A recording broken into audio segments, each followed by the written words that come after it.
Shalom, shalom, everyone. This is Yaina with another School of Knowledge on our Sabbath day. We thank you for joining us today. We are continuing our lesson that we've been doing for the last 2 weeks on the 1,000-year reign. So we wanted to continue that from last week where we were talking about the priesthood, because this is very important about this priesthood thing. We have to really make sure that we understand that in the 1,000-year reign there are going to be two separate priesthoods. There's going to be a mortal priesthood, and there's going to be an immortal priesthood.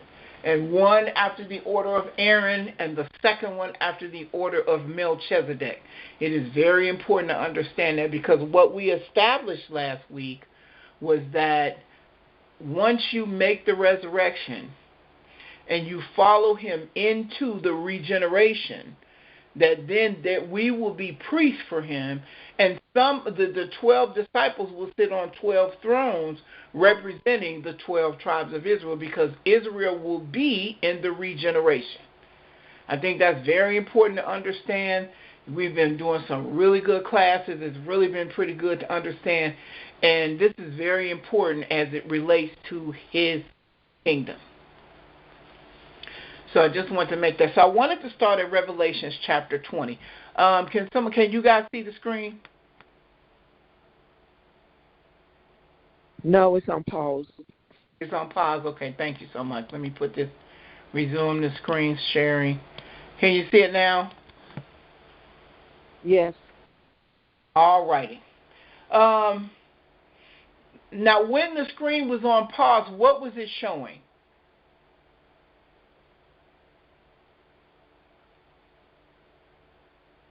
Do you remember? I just want to make sure it wasn't showing any phone. Okay, good. No. Okay, good. All right, Revelations chapter 20, and here we go.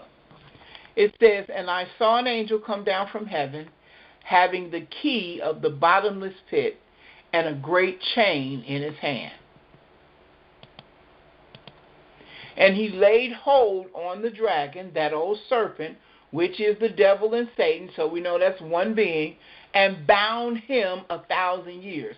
There's a lot of teachings that says the devil is one person and Satan is another person and the dragon, they're all one being.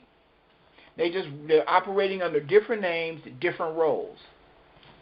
So he's that old serpent. That's that old Sephrim. That's the seraphim. That old serpent that was once a Sephrim, the highest level of angel that you can be, and he basically looks like a serpent, And this is where a lot of people say that the Anunnaki comes from, because they are representatives of the serpent. And if you look at the serpent, the whole teaching of the serpent, they have serpent rings and serpent necklaces and all over the place. They do. They have those things there. "And cast him into the bottomless pit, and shut him up, and set a seal upon him, that he should deceive the nations no more, till the 1,000 years should be fulfilled, and after that he must be loosed a little season." So he's going to be chained up for these 1,000 years, because this is where we're going to have 1,000 years of peace.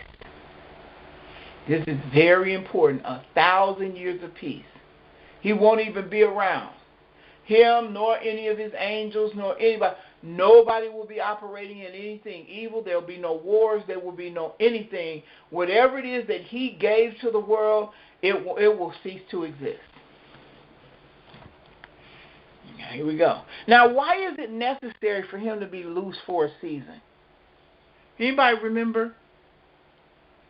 To test those that came back. Exactly, to test those that were regenerated into the Most High's kingdom. And who are those people that would be regenerated, Brother Yerushalayim? Those are the people like our parents and elders, those that died without knowing who they were. Absolutely, absolutely. Those people who died believing Christianity, believing they were going to be raptured, believing they were, whatever religions that they believed in, Those people died believing those things, especially, well, we're specifically talking about the Israelites at this point. We're not talking about any other nation. I'm not saying that they won't be there. I don't know about the other nations. But it's specifically, we do know that Israel will be there. We know the other nations are going to be there too. But tonight we're just talking about Israel. Those are our grandparents, great-grandparents, aunts, uncles, sisters, brothers, and children who they died not knowing that they were Israel. And that's a lot of our family members that have been here in America. They're all over the world that died not knowing that they were Israel. Because the question is, can they be judged fairly if they didn't know who they were? No. No. Cannot. Now, what's so cool about it, and a lot of people don't think so, but I do. What's so cool about it is, I'll take myself for instance. I am the only child of my mother and my father. There is no other children that they created between themselves but me. I'm the only child. Now that I know that I'm Israel, I won't have to come back again if I make the cut. So guess what will happen to my mother and my father? In the new life, they will never meet. There is no reason for them to meet. That whole portion of her life will completely erase, because the only reason for them meeting was so that I could come into the earth for such a time as this. They'll never meet. So now if my other sisters don't come into the knowledge, then my mother will meet their father, and my father will meet my other sisters' mothers, and they will start the process all over again. Whoever makes it, there'll be no remembrance of you. And some people are like, my mama ain't going to know me. I don't think it's going to really matter that she doesn't know you more than the fact that she was able to come back and that you'll be able to see her. And I really do believe that we will know them, but they won't know us. Because you've been written out of the story, this part of the story. You've made the cut. You have become the immortal. And they've seen you. They get to see you. They won't know you, but you'll know them. So, and that's really neat to me. I think that is so, that's what I believe anyway. I mean, I believe we'll get to see them, and I believe that we will. I believe that will be a benefit of making the cut, because there's no reason for my mom and dad to ever meet again. There was nothing. It was just me that came out of that union between those two people. So it's really a powerful moment. So he's going to be bound up for 1,000 years, and then he's loose for a season, so that those people will be tested the same way we've been tested for the lifestyle that we're living right now. We're living in a society where he is the God of this world, and we're living in the midst of all of the stuff that comes with that. And it's a lot of stuff. So, they can't live in a total utopia and never know what evil is. Everybody has to know the difference between good and evil. So he's going to be loose for a season. Because that wouldn't be fair to us. Would that be fair to us for them to be born into a total utopia and slide in without any controversy? No. We done been through hell and back. How you going to just come into a peaceful world and there's no issues, and then you just peacefully get to ride on in? No, you have to be tested and tried just like we did. You have to be able to know the difference between good and evil. Okay, just want to make sure we get that out. He said, and I saw thrones, and they sat upon them, and judgment was given unto them. And I saw the souls of them that were beheaded for the witness of Yahushua and for the word of Yah, and which had not worshipped the beast, neither his image, neither had received his mark upon their forehead or in their hands, and they lived and reigned with Christ 1,000 years. This is important because this establishes that there are those that are going to go through the tribulation period. They're going to go through the tribulation period, and they are going to have to make a decision. These are those that are going to go through the tribulation period. And I'm not, now let me make some clarifications. I'm not talking about the second Exodus. I'm not talking about that. I'm talking about once we get positioned where we're going to be on the land of Canaan, we are going to, there are those that are going to have to go through the tribulation period, not take the mark of the beast, not take the mark in your forehead or in your hand or in your hand, and not worship the talking image. Not to do that. Now, we will get into this more when we talk about the time of the Antichrist, the wilderness, and the whole thing, because that's a whole nother lesson. I didn't want to give you that right now. Right now, we're talking about the 1,000-year reign. So if they make it, they'll be beheaded, and then they will make it into the 1,000 years. This is before the 1,000 years takes place. Sister Yaina. Yes, ma'am. This, to me, is this kind of like the first fruits to Christ? What do you mean? That these that make it because of the suffering, for the name of Christ, who live and reign with him, and have immortality. It almost seems like these are the first fruits. Possibly, yeah, possible. Yeah, because he said the servant is no greater than his master. So if he went through it, we have to go through it. Because we have yet to appear what we're going to go through. We really do. It yet appears what we're going to go through. Still, right now we're going to a place of safety, and that's a whole nother lesson down the road, but we'll get to that. But yes, absolutely. It's a whole lot of different scriptures in the word that says that, he's going to have power over the saints, and he's gonna put some people to death by the sword. It's gonna be a lot of stuff going on at a certain point in this juncture. Yeah, like the early harvest versus the harvest later. Yes, absolutely. So, but right now where we are strategically in the word is in Genesis chapter 15. We have to fulfill that scripture because the curse is over.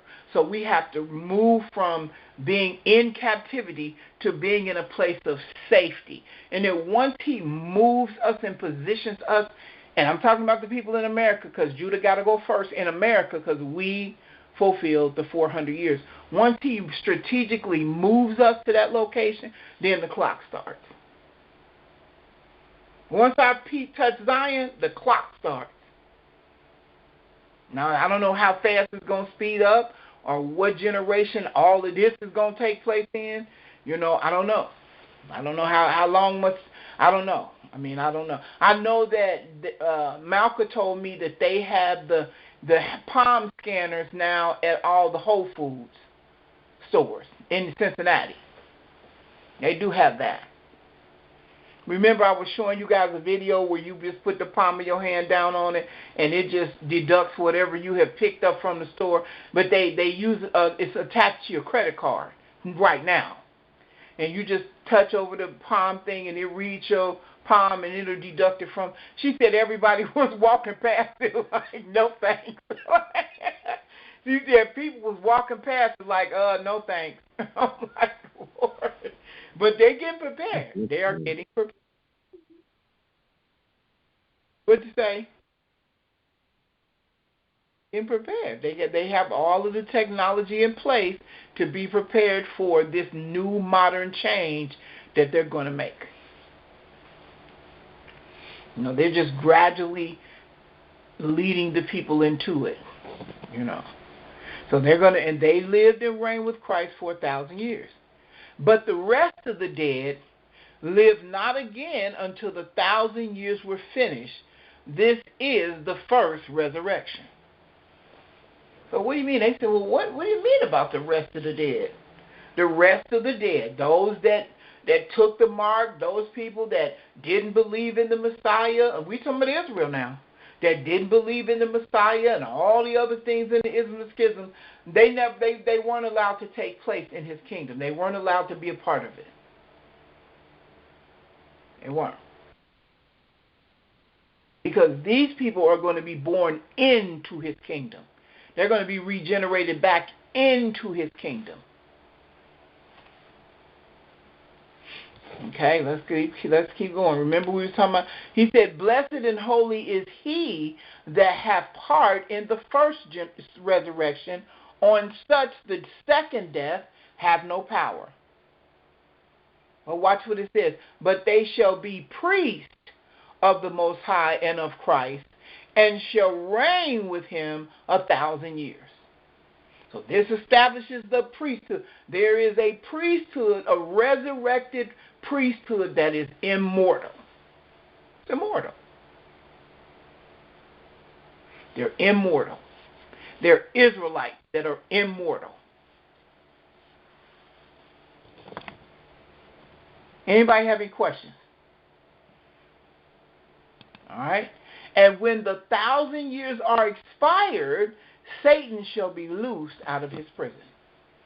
So this is when the testing and trying going to come.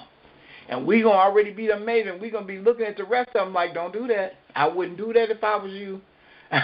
Don't go down there, because we know already. We have already experienced it. They don't know what evil is. Evil is going to come on the scene like it has never been before, because he knows his time is really short then.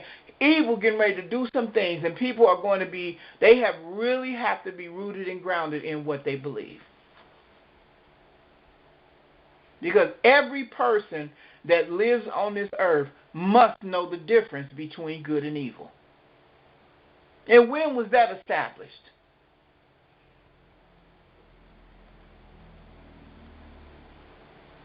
Anybody know?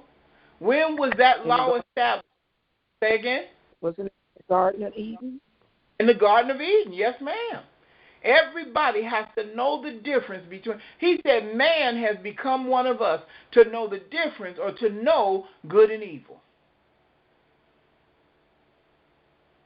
They'll just have 1,000 years of good.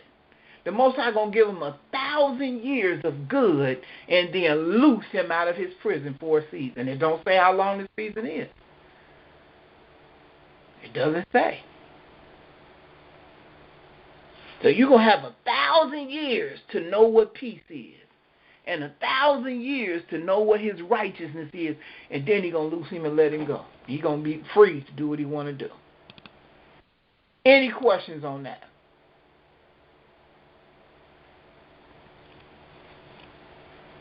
Let's go. The other priesthood. Let's deal with it. Who is Melchizedek? We got to get to that point. Genesis chapter 14. Now, this is a war that has gone on, and they have come into Sodom and Gomorrah, and they have taken all the goods and all the people and everything that Sodom and Gomorrah has. So we're at verse number 11. It says, and they took all the goods of Sodom and Gomorrah and all their victuals and went their way. And they took Lot, Abram's brother's son, who dwelt in Sodom, and his goods, and departed. And there came one that had escaped and told Abram the Hebrew. So this establishes Abram as being a Hebrew. For he dwelt in the plain of Mamre, the Amorite, brother of Eshcol, and brother of Aner. And these were confederate with Abram. So wherever he lived, these people that lived around him, they was with him. Like we whatever you need, we got your back. Watch what happens. And when Abram heard that his brother was taken captive, he armed his trained servants, born in his own house, 318, and pursued them unto Dan. This man had 318 servants.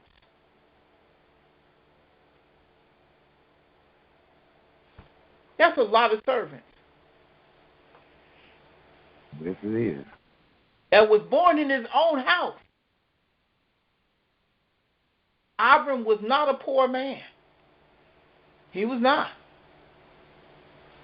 Watch what happens. Watch what they did. And he divided himself against them, he and his servants by night, and smote them, and pursued them unto Hobah, which is on the left hand of Damascus. And he brought back all the goods, and also brought again his brother Lot and his goods, and the women also, and the people. So they took the people, they took the goods, they took Lot and his goods, they took everything. And Abram was like, oh no, we're not getting ready to have that. So watch what happened. And the king of Sodom went out to meet him after his return from the slaughter of Chedorlaomer and of the kings that were with him at the valley of Shaveh, which is in the king's dale. And Melchizedek, king of Salem, brought forth bread and wine, and he was the priest of the Most High Elohim. So here we have Melchizedek, king of Salem, which is the same place called Jerusalem today. He was the king of Salem, brought forth bread and wine, and he was the priest of the Most High Elohim. Wait a minute. And he blessed him and said, Blessed be Abram of the Most High Elohim, possessor of heaven and earth. And blessed be the Most High Elohim, which have delivered thy enemies into thy hand, and he gave him tithes of all. Okay, now let's talk about anybody have any questions on that? What chapter was that, please? Chapter 14. 14? Genesis 14. Thank you. Now let's talk about the order of Melchizedek. Let's talk about who he is. You find this in Hebrews chapter 7. This is very important because this is the order by which the immortal priesthood will dwell. They're going to be after the order of Melchizedek. So Melchizedek was immortal on the earth, ruling as king. And I thought to myself, I said, well, wait a minute. I thought that in order for you to rule on the earth as king, you had to be born from the womb of the woman, because that's the way the stories are written. But in this case, I don't know. I'm gonna be honest with you. I just really don't know. I mean, in some cases you don't, because when we talk about the king of Tyre, it also talks about that he had his throne was on the earth, and he had a throne on the earth and everything. So in some cases, whatever the Most High decides to do, he does. Because this man ruled as king of Salem, priest of the Most High Yah. Now, why do I say that he was not mortal? It's in chapter 7 of the book of Hebrews. Let's go. Chapter 7, verse 1. For this Melchizedek, king of Salem, priest of the Most High Elohim, who met Abraham returning from the slaughter of the kings and blessed him, watch what he said, to whom also Abram gave a tenth part of all, first being by interpretation king of righteousness, and after that also king of Salem, which is king of peace. Well, this man was ruling on the earth. He was the king of Salem, which is now called Jerusalem. Well, if that's the case, and he was the king of Salem, I ain't going to mess with you. I'm going to leave that alone. I don't even want to open up that can of worms. Well, let's keep going. Without father, without mother, without descent, having neither beginning of days nor end of life, but made like unto the son of Israel, abideth a priest continually. So if he didn't have a father, and he didn't have a mother, and there was no lineage recorded, he didn't have a beginning of days nor end of life, what did that mean? He was immortal. He was immortal. He had to be. He wasn't of this dimension. Because in order for you to be born of this planet, you have to have a father and a mother. He was immortal. He had to be. He was physically abiding on the earth as the king of Salem. And then I thought to myself, I said, well, why was he abiding as the king of Salem during the days of the Canaanites? What was the reason? Somebody tell me what you think about that. What was the reason for him abiding as the king of Salem during the days of the Canaanites living in Salem? What was the reason?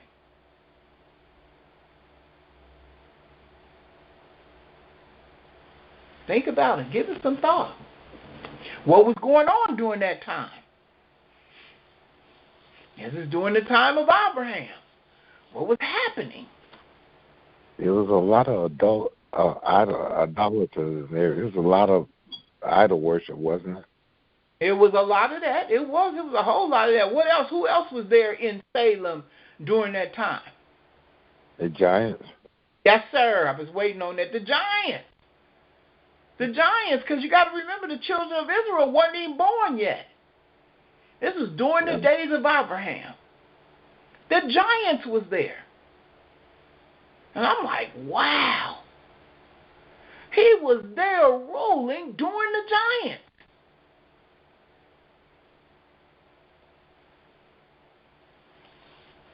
Now I gotta ask why. I haven't gone to ask why yet. That's a question that I'm gonna have to ask. I'm going into prayer and ask that question. Like, whoa! But he was there ruling as king and the priest of the Most High Yah. So there's never been a time when the beings that weren't supposed to be here and the angels that were doing what they were doing, there's never been a time where they have been able to just do what they want to do, because the Most High has always been on the scene. And Jerusalem is his city.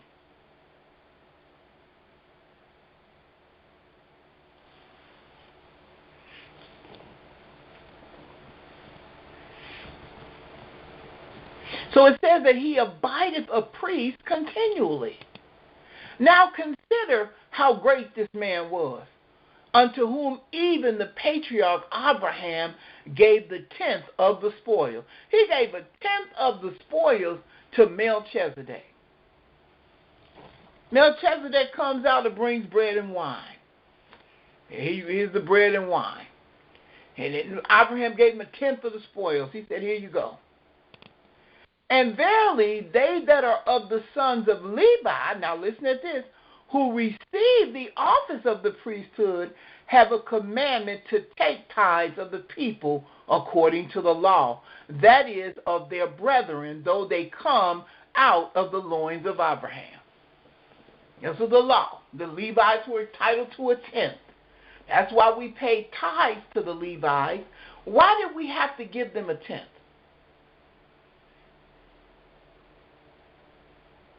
Because they had no inheritance to the land. Yes, they had no possession. Yep, they had no possession. They managed Yah's portion. And they managed his portion. They took care of his temple. And they had no possession. They weren't even given any land.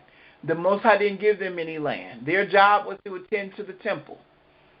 So they lived among us in different of the tribes' landmass. They lived among us, but they weren't given their own landmass. So everything that we got, we had to give them a tenth of, so that there was nothing that they would lack.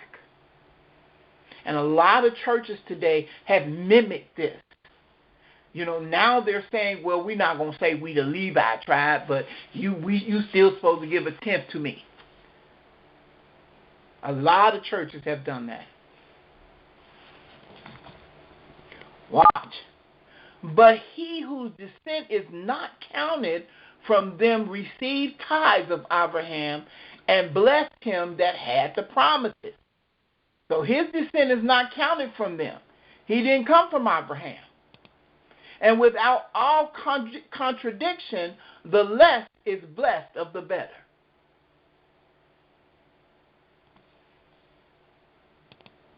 And here men that died received tithes, but there he received them of whom it is witness that he lived. So what he's saying, in other words, is that he received the tithes from Abraham, not having any bloodline directed toward Abraham, and this is what he said, and here men that died received tithes. But there he received them of whom it is witness that he lived. So Abraham was a witness that Melchizedek lived. That's why when Christ was speaking, oh my goodness, and he was talking to those who claimed to be Israelites, and they said, we be of Abraham's seed. He said, no, he said, no. He said, they said, we were never in captivity, and we be of Abraham's seed. And he said, yeah, but if you was truly of Abraham's seed, you would rejoice about me. You would have been glad that I was here. He said, because Abraham saw my day and rejoiced.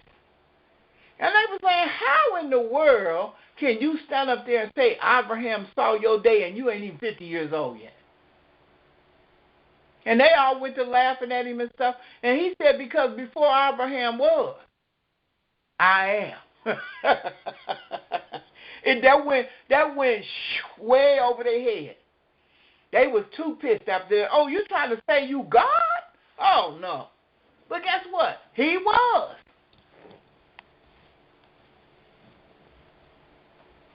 Watch. Uh-oh, wait a minute. And as I may so say, Levi also, who received tithes, paid tithes in Abraham. Well, how did Levi pay tithes in Abraham? And Levi wasn't even born yet. Watch, it's going to clearly say.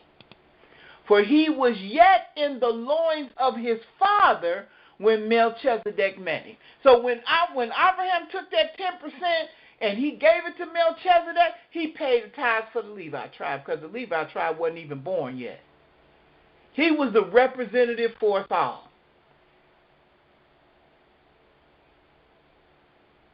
Somebody said, well, and which was a good question last week. They said, well, if there's 12 gates to the city, and we're not talking about the 1,000 years because this is separate. The 1,000 years and the city coming down is two totally different lessons, two totally different times. Where would Abraham, Isaac, and Jacob fit? Where would the women fit that birthed these tribes? And where would Dinah fit, who was not a part of any tribe? And that was a good question. Those are the patriarchs and the matriarchs, and she comes from the lineage of Jacob. But also, what about Levi? There's not a gate for Levi. There's not a gate for Levi. Well, no, it's 12. No, it sure isn't. It sure isn't. I didn't even think about that. So those people have to have to me, from my understanding, they should be able to go into any gate. Any of them, because they were the creators of them. And they do live among the tribes. Yes. So really good questions. Really good questions last week. So let's go. Here we go. If therefore perfection were by the Levitical priesthood, for under it the people received the law, what further need was there that another priest should arise after the order of Melchizedek and not be called after the order of Aaron? Well, if the Levitical priesthood did the job and it was enough, then there wouldn't be a need for another priesthood, but there shall be two. There's going to be two priesthoods, one immortal and one mortal. One offering the bread and the wine, and the other one offering the blood of the sacrifice. It's going to be two. This is in his kingdom.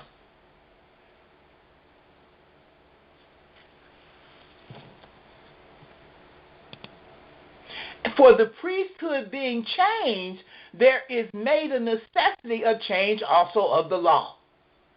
What? For he of whom these things are spoken pertaineth to another tribe, of which no man gave attendance at the altar. He said, wait a minute, wait, another tribe? The Levi tribe is the priesthood tribe. So you mean there's another tribe that's going to be priest? Well, yeah. And somebody tell me, what is the name of the royal tribe?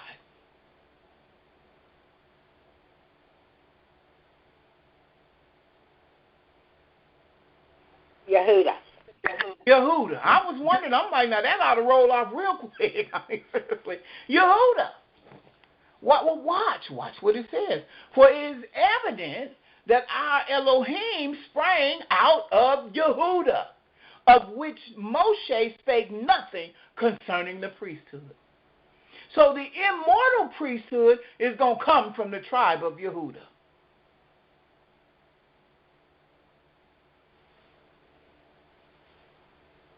That's powerful all by itself. Because you know what that means? It means that even though there's Benjamin with us and even though there's Levi with us, guess what that 1/3 is coming out of? Say it again, Sister Sanaya. Yehudah. Okay then. Yes, indeed. Hallelujah.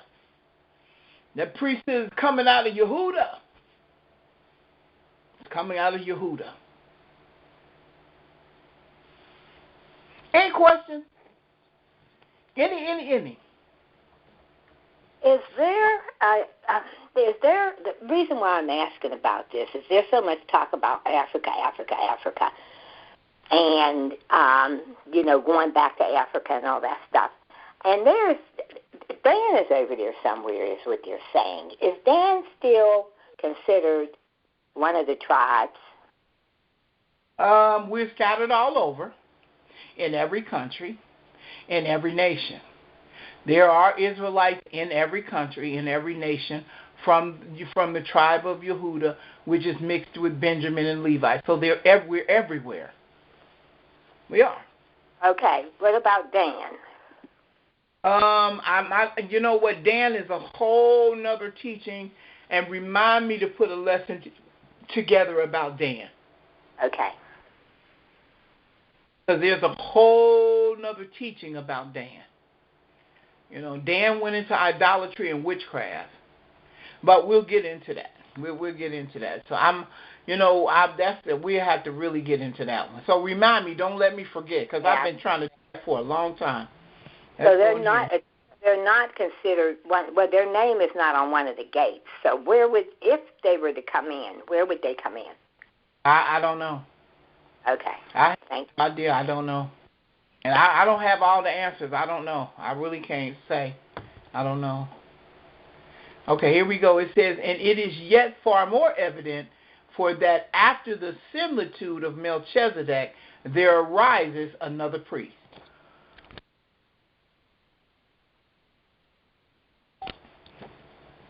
Another priest, who is made not after the law of a carnal commandment, but after the power of endless life.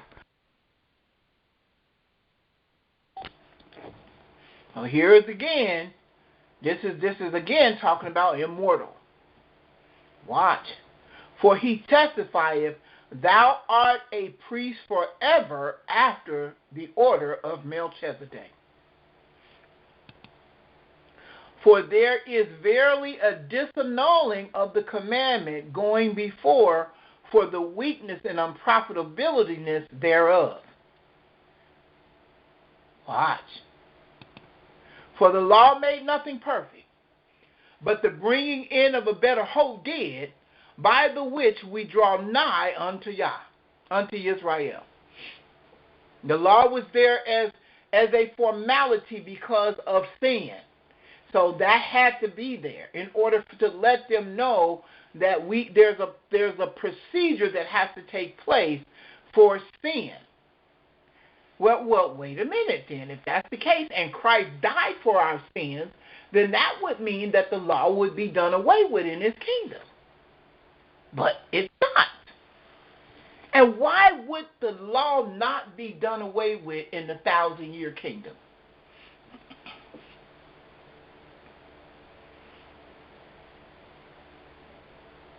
Brother Yerushalayim, why would the law need to be again in the 1,000-year kingdom?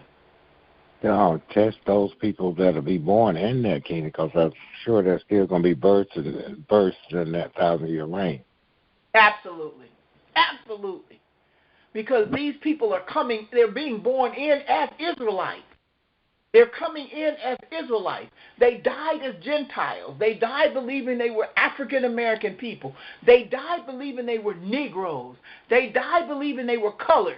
They died believing they were black. And now they're being born into a whole new kingdom in the regeneration as Israelites.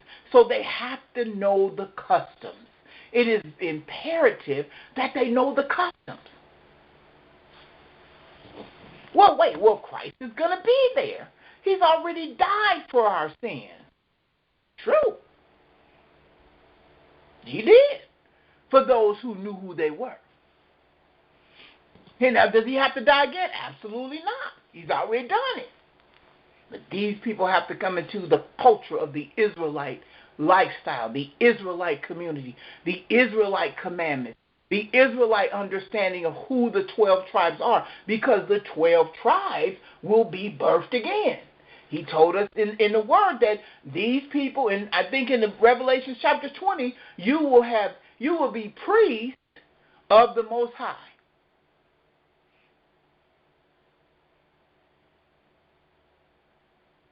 So you're going to be priests over the 12 tribes of Israel. When the 12 disciples said, we have left everything and followed you, what are we going to get?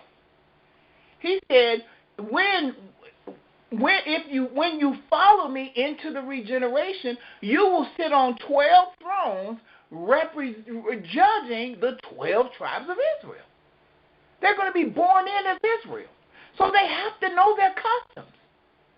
Right now, we were born in as African Americans or blacks or Negroes or coloreds, and we came into the knowledge of who we are. They're going to already be born in as Israel. We're finding our way back to our laws, statutes, and our customs. They're going to be born into a community where it's just going to come natural.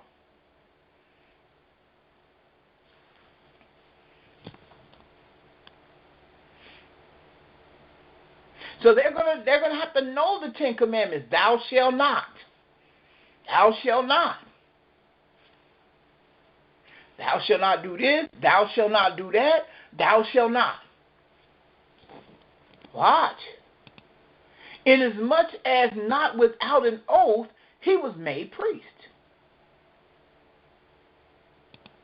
For those priests were made without an oath, but this with an oath by him that said unto him, the Most High swear not repent, thou art a priest forever after the order of Melchizedek.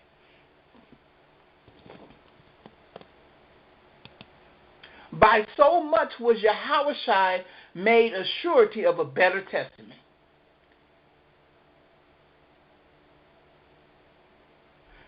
So guess what? When he comes back to be on the earth, he's going to come back as priest and king. Coming back.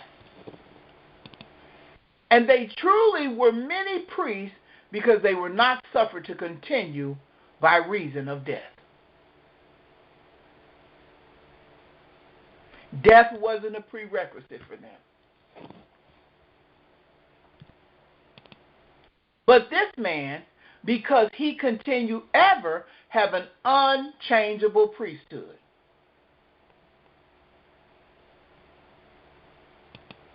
Wherefore he is able also to save them to the utmost that come unto Israel by him, seeing he ever liveth to make intercession for them. For such a high priest became us, who is holy, blameless, undefiled, separate from sinners, and made higher than the heavens.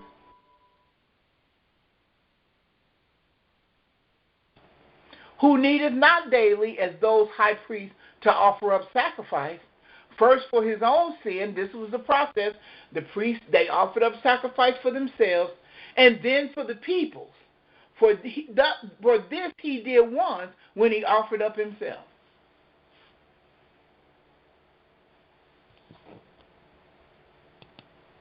For the law maketh men high priests, which have infirmities. But the word of the oath, which was since the law, maketh the Son who is consecrated forevermore. Any questions at all whatsoever? 2 priesthoods. 2 priesthoods. One, we just talked about the immortal priesthood. They will be here. They're going to be here. They're going to be put over the nations. They're going to be through the tribe of Yehudah, a whole new tribe for which Moses spake nothing concerning the priesthood.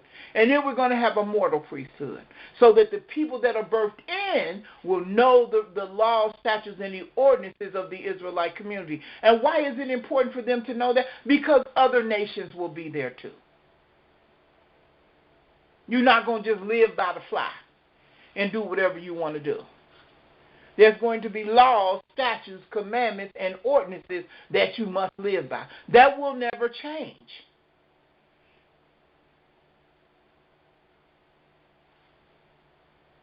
Any questions?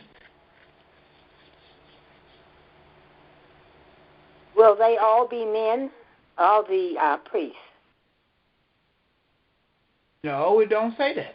Now, I didn't read that. It said all those who were beheaded. It didn't say all men. It said all those who were beheaded. Oh. It didn't say that. That's a good question. And y'all asked some good ones. It won't be. Now, the Levitical priesthood will all be men. I don't know what role the women will play that made the cut in terms of the Yehudah priesthood. I don't know what roles everybody will play. But we will be there to make sure that his kingdom is ran correctly.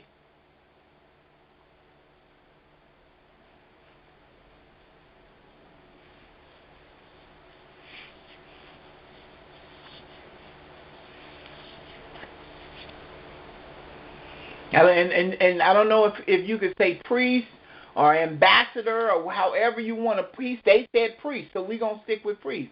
But it will be an immortal priesthood to make sure that things go according to the way he wants it. Because in Daniel chapter 7, it said his kingdom will not be left to other people. No other nation is going to rule his kingdom but us. It'll be our turn to rule his kingdom because we are the descendants of Shem. And in Genesis chapter 9, he is Shem's Elohim.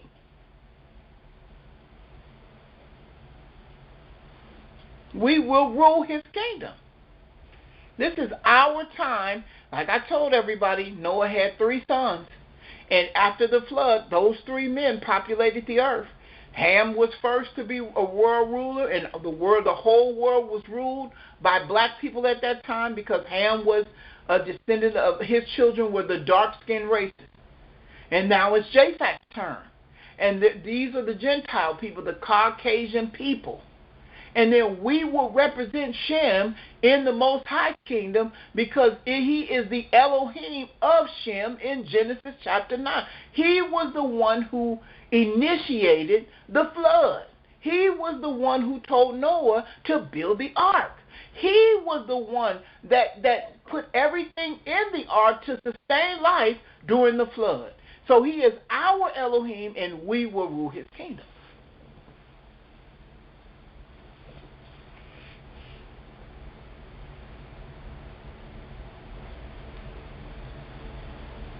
Any questions?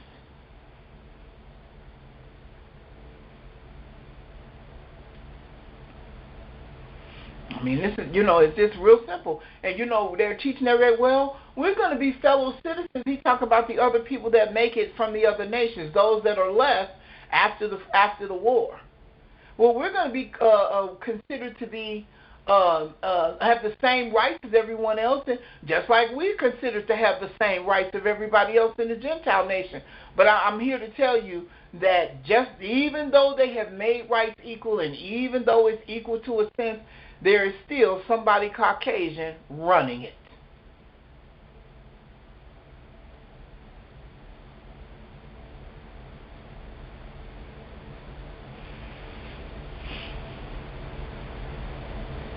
Because it is their time. Their time. Anybody have any questions? Comments or anything? The immortal priesthood will be after the order of Melchizedek.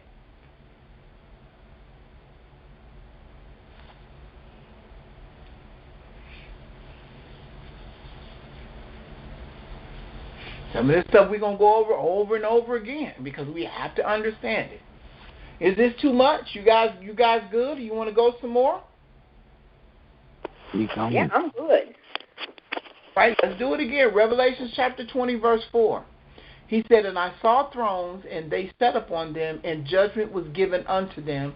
And I saw the souls of them that were beheaded for the witness of Yahushua and for the word of the Most High, and which had not worshipped the beast, neither his image, neither have received his mark upon their forehead or in their hands, and they lived and reigned with Christ 1,000 years." We're going to go over a lot of different things.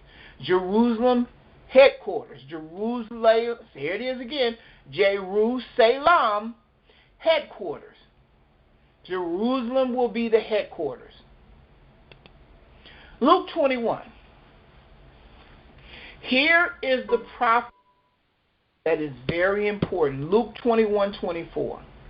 "And they shall fall by the edge of the sword, and shall be led away captive into all nations." Who is talking?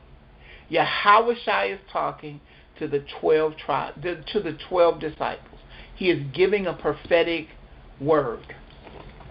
Said you're going to be led away captive. "And Jerusalem shall be trodden down of the Gentile until the times of the Gentile be fulfilled." We showed you pictures.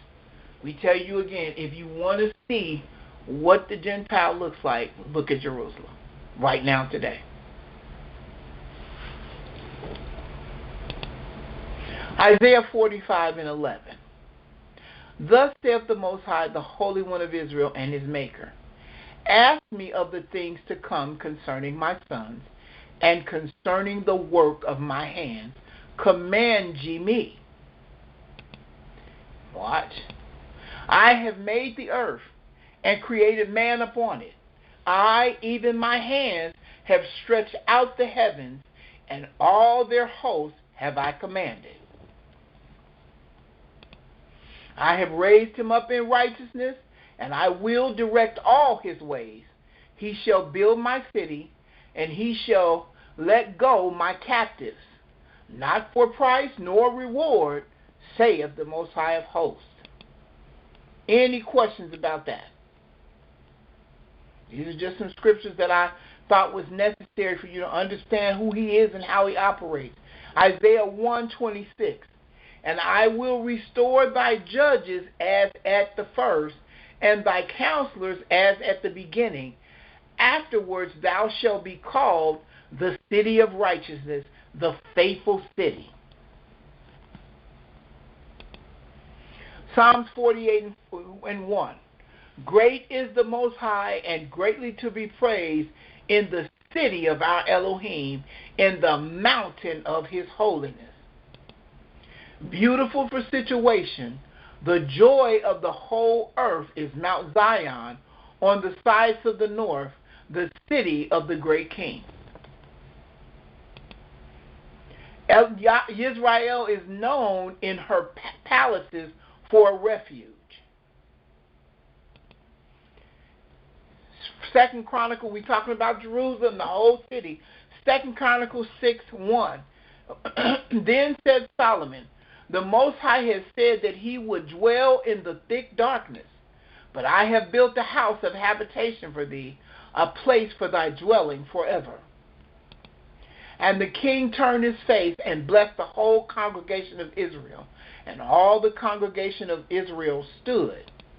And he said, Blessed be the Most High Elohim of Israel, who hath with his hands fulfilled that which he spake with his mouth to my father David, saying, Since the day that I brought forth my people out of the land of Egypt, I chose no city among all the tribes to build a house in. that my name might be there. Neither chose I any man to be ruler over my people Israel. But I have chosen Jerusalem, oh listen, that my name might be there, and have chosen Dawid to be over my people Israel. Jerusalem is the city that the Most High has chosen. That's his city. He chose Jerusalem. And why is that so important now? Because if you look at it now, the people that are in there don't eat. They're not even his people.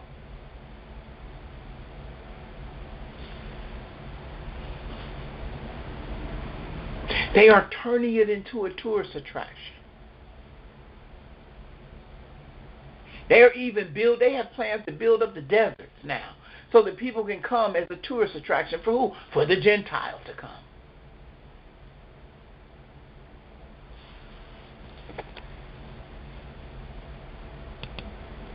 Watch what he says. Now it was in the heart of Dawid, my father, to build a house for the name of the Most High Elohim of Israel. But the Most High said to Dawid, my father, for much as it was in thy heart to build a house for my name, thou didst well in that it was in thine heart. Notwithstanding, thou shalt not build the house, but thy son which shall come forth out of thy loins, he shall build a house for my name. The Most High therefore hath performed his word that he spoken, for I am risen up in the room of Dawid my father. He said, I'm standing in the place. I'm the son that he spoke about, and the temple is built. And am set on the throne of Israel, as the Most High promised, and have built the house for the name of the Most High Elohim of Israel. And in it I have put the ark, wherein is the covenant of the Most High that he made with the children of Israel. And he stood before the altar of the Most High in the presence of all the congregation of Israel, and spread forth his hands.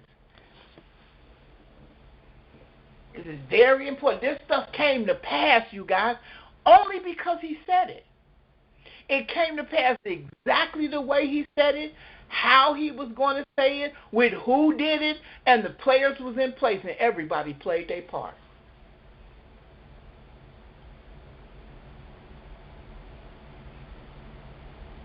But Jerusalem is the city that he chose. Jerusalem is his city. And he is watching the Gentile take it over. Because he knew the Gentile was going to take it over. He knew that when he spoke it out to the 12 disciples at the time that he gave the prophecy. And he knew that his people was going to be in captivity. He knew it.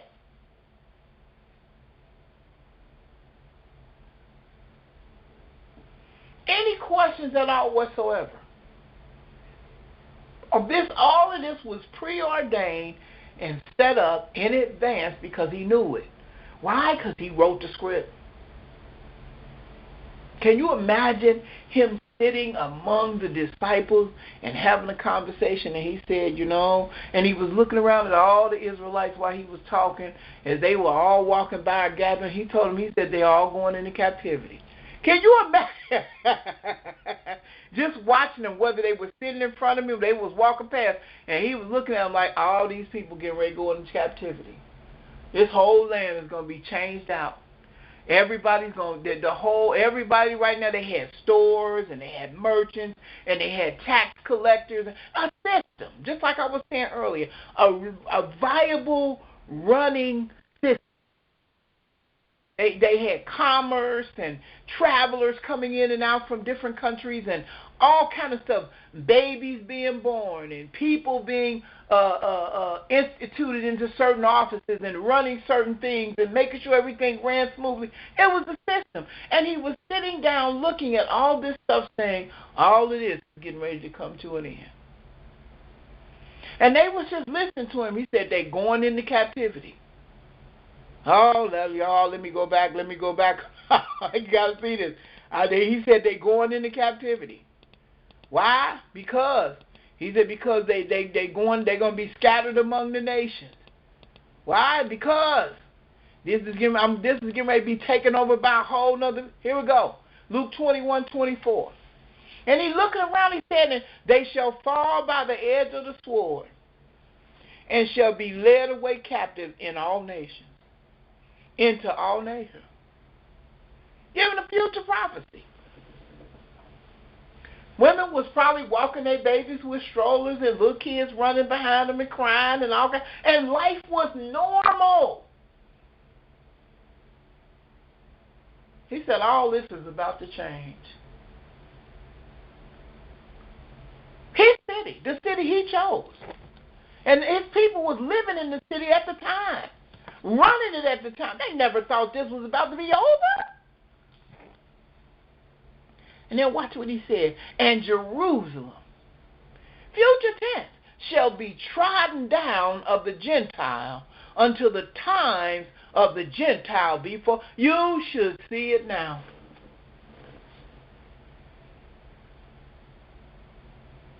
It's a real, live, viable kingdom. They have commerce. They have families. They have traditions. They have people. They have resorts. They running all kind of stuff in the land that was given to us by the Elohim that chose that city. They are running things because he knew that this day was coming. The Gentiles' time was coming.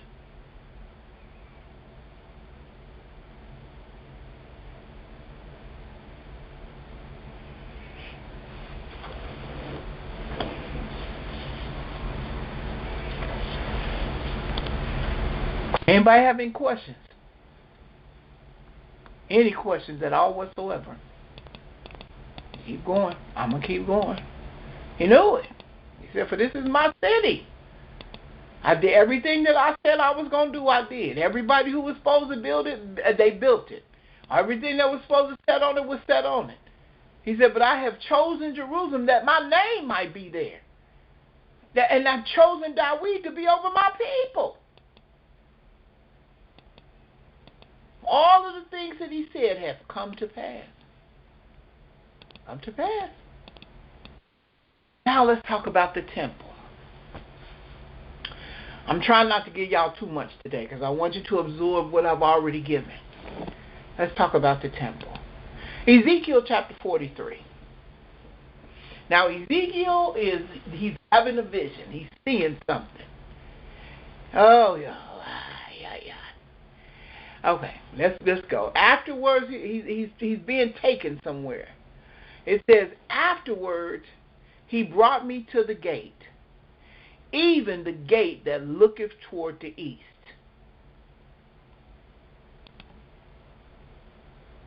And behold, the glory of the Most High of Israel came from the way of the east, and his voice was like a voice of many waters.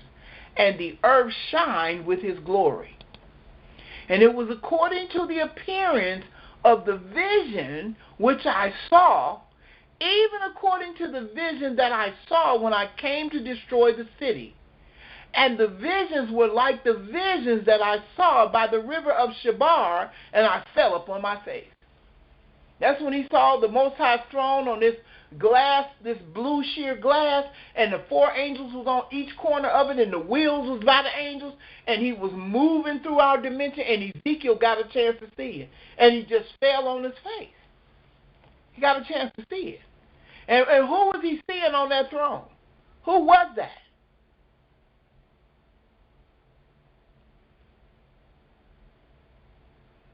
Who was on that throne? Somebody answer. Who was on the throne? Yeah. Who? Israel. Israel. Let me say this to those. No man has ever seen Yah. No man has ever seen the Father. Nobody has. And any place where we say that he saw the Elohim of Israel, who is he talking about, you guys? Say it again, sis. He's talking about Israel. He's talking about Israel. He saw Israel. But the church would tell you that he saw Christ. And it's like, no. Because Christ didn't even come into existence until he came through the womb of the woman. Christ was the flesh man. They saw Israel. Watch what happened. And the glory of the Most High came into the house by the way of the gate, whose prospect is toward the east. So the Spirit took me up and brought me into the inner court, and behold, the glory of the Most High filled the house. And I heard him speaking unto me out of the house, and the man stood by me. And he said unto me, Son of man, the place of my throne, and the place of the soles of my feet, where I will dwell in the midst of the children of Israel forever, and my holy name shall the house of Israel no more defile, neither they nor their kings, by their whoredom, nor by the carcasses of their high places. Wait a minute, so he's coming to dwell. His throne is going to be there, where the soles of his feet, where he's going to stand. In their settings of their thresholds by my thresholds, and their posts by my posts, and the wall between me and them, they have even defiled my holy name by their abominations that they have committed, wherefore I have consumed them in my anger. Now let them put away their whoredom and the carcasses of their kings far from me, and I will dwell in the midst of them forever. Thou son of man, show the house to the house of Israel, be ashamed of their iniquities, and let them measure the pattern. He said, this is how I want it done. This is the key. This is the temple. So wait a minute. I thought our bodies were the temple of the Holy Spirit. But they're going to have a temple in his kingdom. Watch. He said, let them measure the pattern. And if they be ashamed of all that they have done, show them the form of the house and the fashion thereof, and the goings out thereof, and the coming in thereof, and all the forms thereof, and all the ordinances thereof, and all the forms thereof, and all the laws thereof, and write it in their sight, that they may keep the whole form thereof, and all the ordinances thereof, and do them.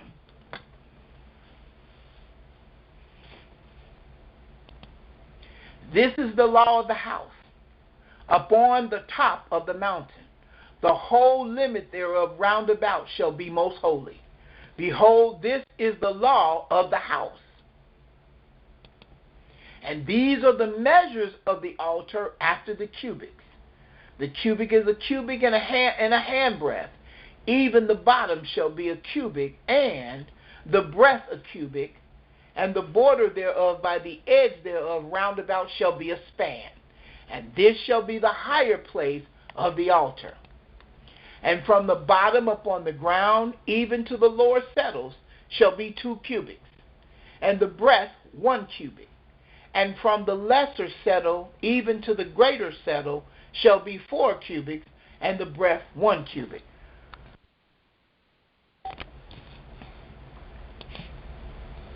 So the altar shall be 4 cubits, and from the altar and upward shall be 4 horns. And the altar shall be 12 cubits long, 12 broad, square in the 4 squares thereof. And the settle shall be 14 cubits long, and 14 broad in the 4 squares thereof. And the border about it shall be 1/2 cubit, and the bottom thereof shall be 1 cubit about, and his stairs shall look toward the east. And he said unto me, Son of man, thus saith the Most High Elohim, these are the ordinance of the altar in the day when they shall make it, to offer burnt offerings thereon, and to sprinkle blood thereon. There's going to be a whole new temple.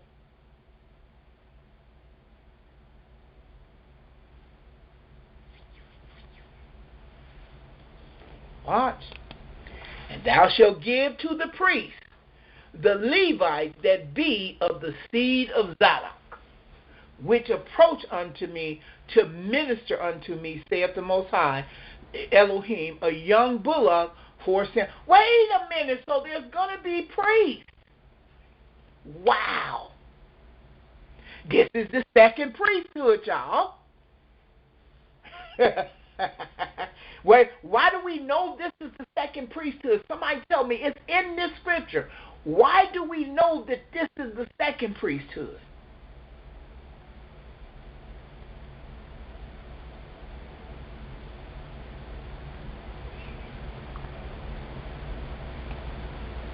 Doesn't it say, and thou shalt give to the priests of the Levites? Yep. Somebody there? Now, see, did I get disconnected? Are you guys there? Yes, here. Okay. So we have the other priesthood is from the tribe of Yehudah after the order of Melchizedek. So we have this priesthood here is the priest of the Levites of the seed of Zadok.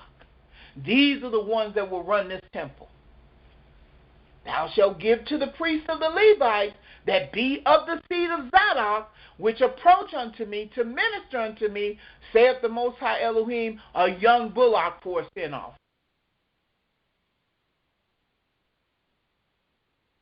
Wholly different priesthood now. And why is that necessary, Brother Yerushalayim, for us to have a priesthood again? A human priesthood? For those people those of our people that are being reborn, so they can they atone for their sins and everything. Absolutely. And he's already chosen the Levitical priesthood to do that job. That's their job. Because the 12 tribes of Israel will be regenerated into his kingdom. So the Levites have to do the job that they were designed to do. Watch what he says. And thou shalt take of the blood thereof, and put it on the four horns of it, and on the four corners of the settle, and upon the border round about. Thus shalt thou cleanse and purge it.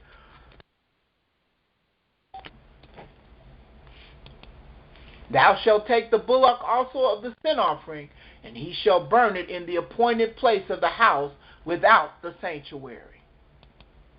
And on the second day thou shalt offer a kid of the goat without blemish for a sin offering. Oh, a sin offering? Do you think it's going to be sin there? Yep. Yes, of course. Yeah, it will. Yeah, it will. Absolutely. And they shall cleanse the altar as they did cleanse it with the bullock. And when thou hast made an end of cleansing it, thou shalt offer a young bullock without blemish, and a ram out of the flock without blemish. And thou shalt offer them before the Most High, and the priest shall cast salt upon them, and they shall offer them up for a burnt offering unto the Most High. 7 days thou shalt prepare every day a goat for a sin offering. They shall also prepare a young bullock and a ram out of the flock without blemish. 7 days shall they purge the altar and purify it, and they shall consecrate themselves. And when these days are expired, it shall be that upon the 8th day, and so forward, the priest shall make your burnt offerings upon the altar, and your peace offerings, and I will accept you, saith the Most High Elohim. Any questions?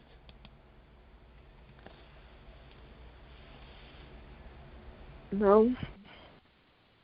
There's going to be 2 priesthoods, mortal and immortal. I have a comment. Yes, ma'am. I know in Christianity that the church correlates Satan with the cause of sin, but during this time he's going to be bound. Mm-hmm. So sin in the kingdom can't have anything to do with Satan. No, it doesn't have anything to do with Satan. What is sin? Tell me what sin is, sis. the transgression of the law. Absolutely. Absolutely. It's the breaking of the law. It's the breaking of the law.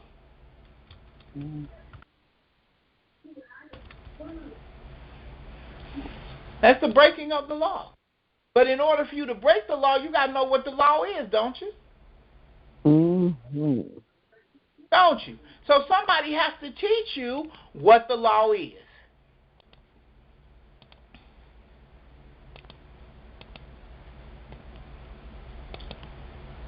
Somebody has to teach you what the law is.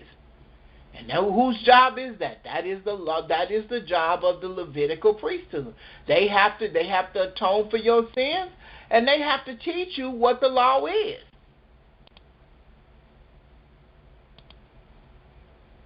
And somebody has to atone for that law, for what you have done.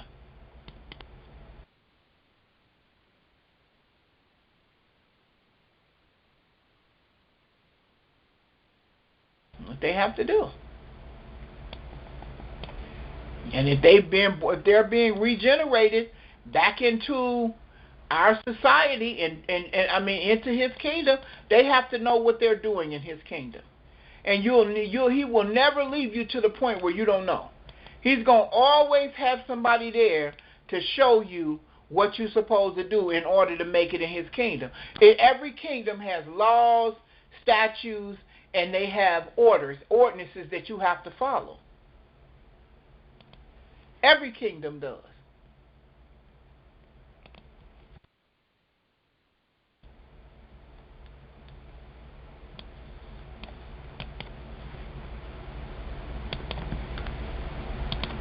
So they can't be born into a kingdom and they don't understand the laws, statutes, and the commandments. You have to give it to them. Somebody has to give it to them. Just like we teach our children today, you can't eat that. Don't eat that. You're not supposed to wear that. Don't do that. Don't do this. Don't do the other.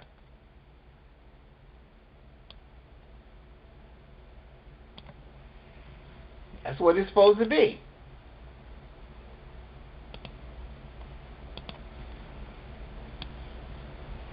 And remember when we was reading earlier, this is the east gate, so they say. This is the east gate. This is the gate that has to remain shut. Nobody can come in or out of this gate. And why is this necessary? Because this is the gate by which the Messiah is going to walk back into Jerusalem. They got it shut right now. If this is the gate. They claim this is the gate because it faces the Mount of Olives. This is the east side of Jerusalem. And they have shut this gate because this gate is not to be opened because this is the gate that he's going to walk in.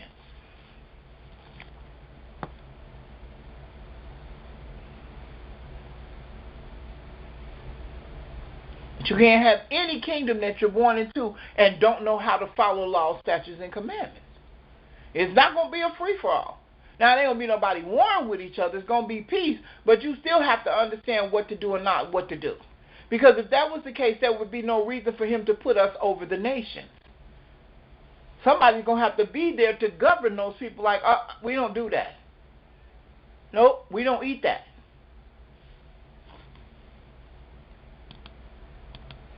The mortal priesthood. This is our last scripture for the night. Here we go. It says, then he brought me back the way of the gate of the outward sanctuary, which looketh toward the east, and it was shut. Watch it. This is it right here. It's closed. Watch. They closed it.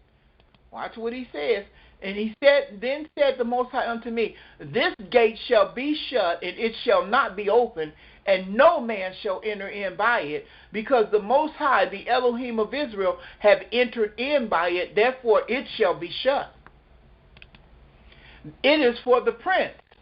The prince, he shall sit in it to eat bread before the Most High. He shall enter by the way of the porch of that gate, and shall go out by the way of the same. Then brought he me the way of the north gate before the house, and I looked, and behold, the glory of the Most High filled the house of the Most High, and I fell upon my face. And the Most High said unto me, Son of man, mark well, and behold with thy eyes, and hear with thine ears all that I say unto thee concerning all the ordinances of the house of the Most High, and all the laws thereof. Oh, it's laws and ordinances? And mark well the entering in of the house with every going forth of the sanctuary. And thou shalt say to the rebellious, even to the house of Israel, Thus saith the Most High, O ye house of Israel, let it suffice you of all your abominations, in that ye have brought into my sanctuary strangers, uncircumcised in the heart and uncircumcised in the flesh, to be in my sanctuary to pollute it, even my house, when ye offered my bread, the fat and the blood, and they have broken my covenant because of all your abominations. And ye have not kept the charge of my holy things, but ye have set keepers of my charge in my sanctuary for yourselves. Thus saith the Most High Elohim, no stranger, uncircumcised in the heart, nor uncircumcised in the flesh, shall enter into my sanctuary of any stranger that is among the children of Israel.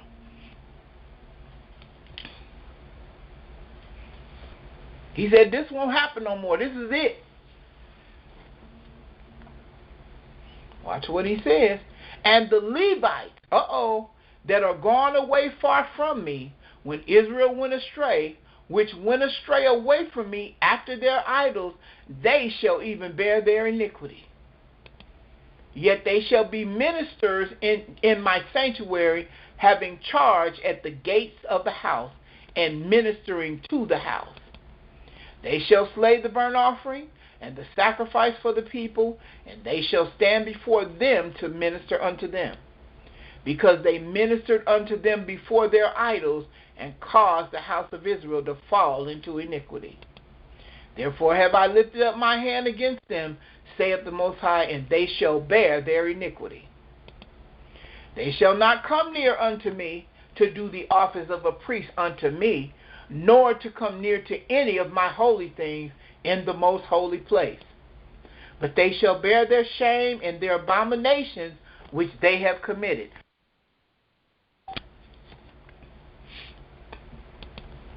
But I will make them keepers of the charge of the house, for all the service thereof, and for all that shall be done therein. But the priests, the Levites, the son of Zadok, here we go, that kept the charge of my sanctuary when the children of Israel went astray from me, they shall come near unto me to minister unto me, and they shall stand before me to offer unto me the fat and the blood, saith the Most High Elohim. So he switched this thing around. The ones that were serving me before that went astray, you're going to be the sweepers and clean up everything. You won't be able to come before me no more. Only the seed of Zadok is going to come before me. You're going to bear your iniquities. And it shall come to pass that when they enter in at the gates of the inner court, they shall be clothed with linen garments. And no wool shall come upon them while they minister in the gates of the inner courts and within. They shall have linen bonnets upon their heads, and they shall have linen breeches upon their loins. They shall not gird themselves with anything that causes sweat. And when they go forth into the utter court, even unto the utter court to the people, they shall put off their garments wherein they minister, and lay them in the holy chambers. And they shall put on other garments, and they shall not sanctify the people with their garments. Neither shall they shave their heads, nor suffer their locks to grow long. They shall only poll their heads. Neither shall any priest drink wine when they enter into the inner courts. Neither shall they take for their wives a widow, nor her that is put away, but they shall take maidens of the seed of the house of Israel, or a widow that had a priest before. This is the ordinances. So these are human priests because they are allowed to be married.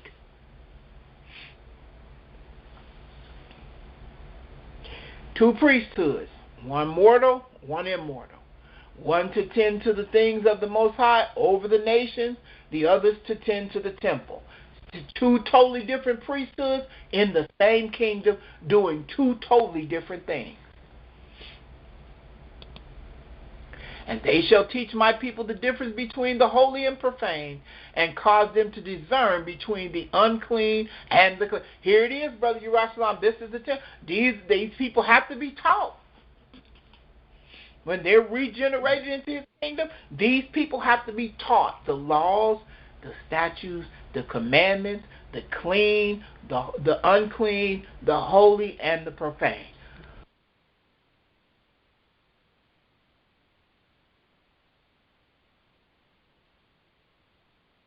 Any questions?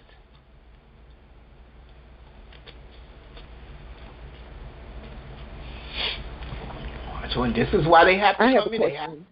Yes, ma'am. I have a question. Now, for the men,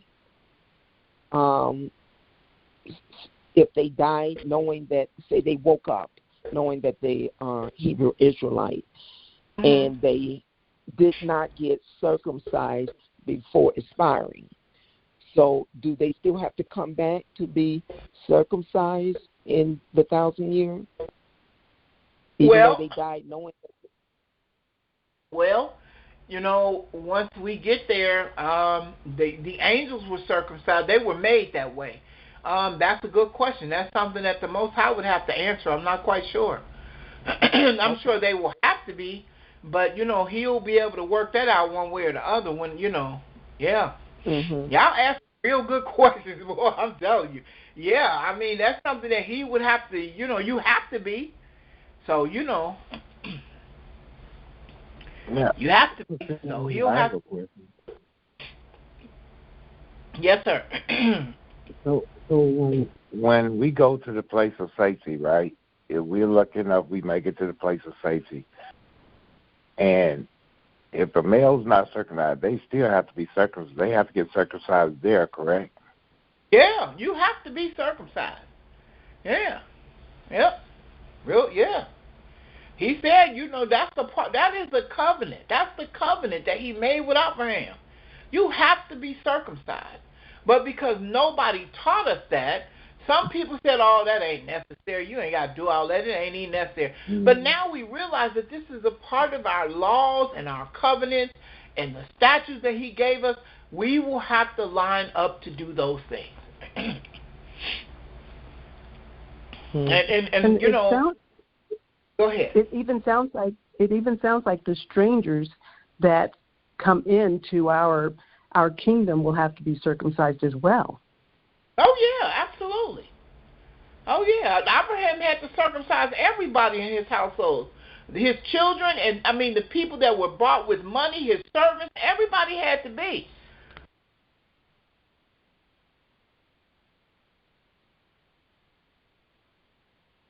Yeah, everybody had to be. So they will have to be. Here, let me finish this real quick because we're not at a minute. And in controversy they shall stand in judgment, and they shall judge it according to my judgments. And they shall keep my laws, and my statutes, and all my assemblies, and they shall hallow my Sabbaths.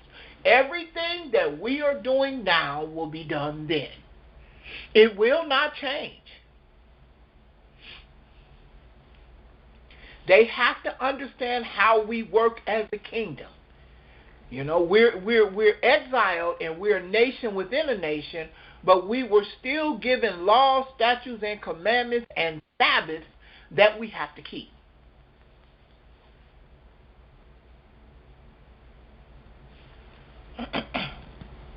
So all these people talking about, well, the law done away with, we ain't got to do it. Yes, you do. Because even when he rules his kingdom, you're going to do it. Yes, you do. You have to keep it. And they shall come at no dead person. Oh, wait a minute. If there's going to be dead people, then they have to be what? Buried. They have to be mortals. If they dead people, if they die, they have to be mortals, don't they? Yeah. Just because if you make it, you come back into regeneration doesn't mean you have everlasting life. You only the ones that make it in the resurrection during his 1,000 years will have everlasting life. But these people will die.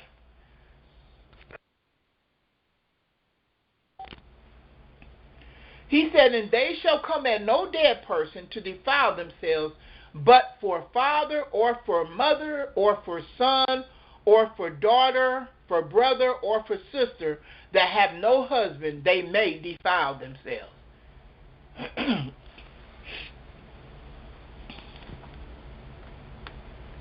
Watch what happens.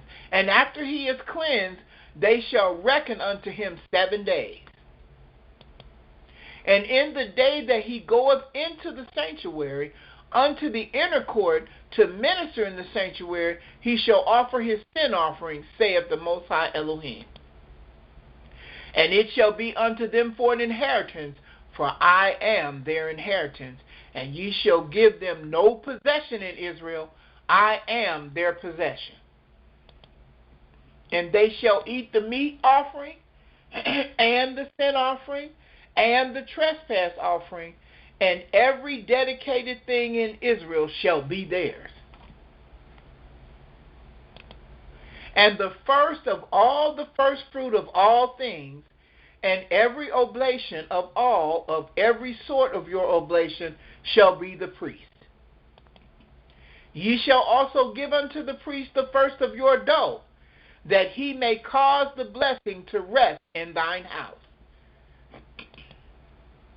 The priest shall not eat anything that is dead of itself, or torn, whether it be fowl or beast. That is it. Those are the things concerning the priesthood. So we know that the Levitical priesthood will be mortal because people will die. They're going to minister over the people, and they will run the things of the altar of the temple, the same way it was back then in his kingdom. So you have two priesthoods. You have one that's immortal after the order of Melchizedek, and you have the human priesthood that is born in the regeneration that will tend to the temple and the things of the Most High. Any questions at all whatsoever?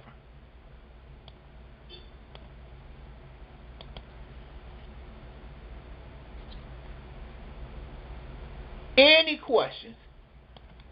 Anybody have anything you don't understand? Anything you're confused about? This is his kingdom. Now, next week we're going to talk about the people that are born in the regeneration and who they are. We talked about the priesthood, the mortal priesthood, the immortal priesthood, and the city of Jerusalem being his city. But we're going to talk about the people, because it's going to be populated with people. This is his 1,000-year reign.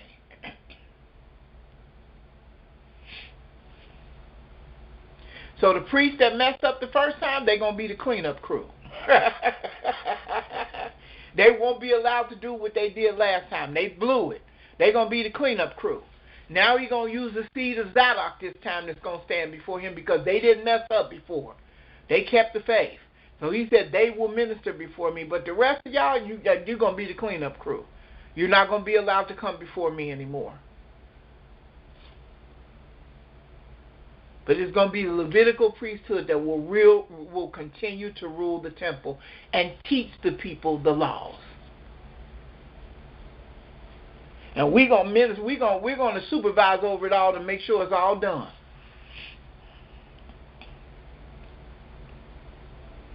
And rule over the nations that remain after the battle that come against Jerusalem. We're going to talk about that too next week. It's a lot of stuff to this. And this has nothing to do with the city that's coming down. And that's what Israel does. They mix apples and oranges. And the city coming down, that has nothing to do with the 1,000-year reign.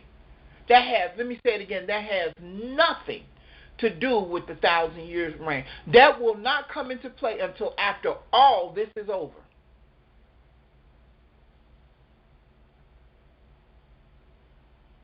So on that note, I am going to end the recording. We thank you all for listening to us out in the listening audience.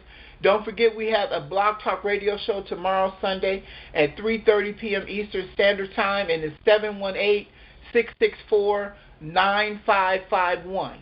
Again, 718-664-9551 is our Blog Talk number.